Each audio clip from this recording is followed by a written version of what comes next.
So hello guys, welcome to my new blog. আজকে আবার একটা নতুন ব্লগ নিয়ে আসলাম। আর এখন বাজে 8টা 40 পার হয়ে গেছে। আজকে সকাল সকাল স্টার্ট করলাম, কারণ বিকেলবেলা করে স্টার্ট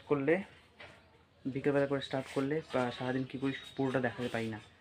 তাই আজকে সকালে স্টার্ট করলাম, আর আজকে সারাদিন কী করি সবটাই দেখাবো।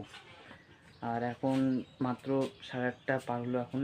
আর এখনই যা গরম, ঘরে থাকা যাচ্ছে না। আমার এরকম বড় ব্লগ বানানোর অভ্যাস নেই, তাই ক্যামেরার সামনে একটু কথা বলতে অসুবিধা হয়। তোমরা একটু অ্যাডজাস্ট করে নিও, কথা আটকে যেতে পারে। এখন আমার সকালে খাওয়া দাওয়া শেষ, এখানে সেদ্ধ ভাত খেয়ে নিলাম। এখন যাবো দোকানে একটু কাজ আছে। এখন দোকানে যাচ্ছি সাইকেলটা নিয়ে। এখন আমি আসলাম দোকানে। বাড়ির থেকে দোকানটা অনেকটা ঠান্ডা, দোকানে একটু আরামে বসে থাকতে পারবো। আমাদের আমাদের ঘরের যে উপরের টিনটা আছে না, সেটা অনেকটা নিচে, যার জন্য গরমটা একটু বেশি লাগে। তো দুপুরবেলা করে তো ঘরে থাকাই যায় না, তাই আমি দোকানে এসে বসে থেকে দুপুরবেলা করে।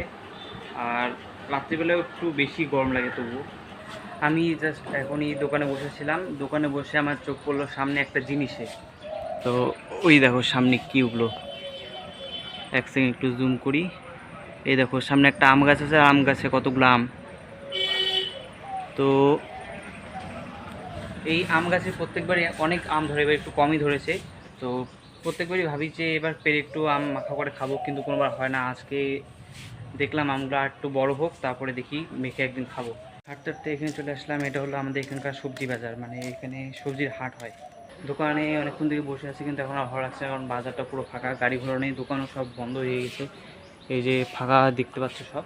এখন বেশিক্ষণ থাকবো না, একটু পরে আমিও চলে যাবো বাড়ি। বাবা এতক্ষণ নিমকি বানাচ্ছিল, এখন বাবা একটু বাইরে কাজে গেলো দেখে আমাকে বললো এগুলো একটু ভাত। তাই আমাকে এই যে হাতে ধরিয়ে দিয়ে বললো। আর কি করব, গরমের মধ্যে এখন এই যে তেলে ভাজা হচ্ছে এগুলো, এখন এগুলোর সাথে সাথে মনে হয় আমিও ভাজা হচ্ছি, এত গরম।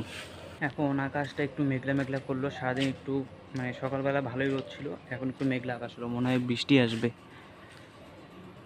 আর এখন যদি বৃষ্টি আসে তাহলে ভালোই হবে, কারণ সারাদিন প্রচুর গরম ছিল। বৃষ্টি হলে এখন একটু ঠান্ডা আসবে।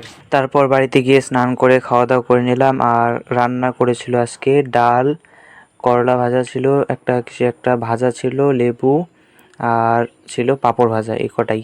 খাওয়া দাওয়া করে নিয়ে ফ্যান চালু করে কানে হেডফোন লাগিয়ে চুপচাপ বসে ভিডিওটা এডিট করে নিলাম। আগের ভিডিওতে যারা কমেন্ট করেছিল তার স্ক্রিনশট আমি পাশে লাগিয়ে দিচ্ছি। আর আজকে ভিডিওটা এটুকুই। যদি ভালো লাগে তাহলে সাবস্ক্রাইব করে দিও। দেখা হচ্ছে পরের ভিডিওতে, ততক্ষণের জন্য টাটা।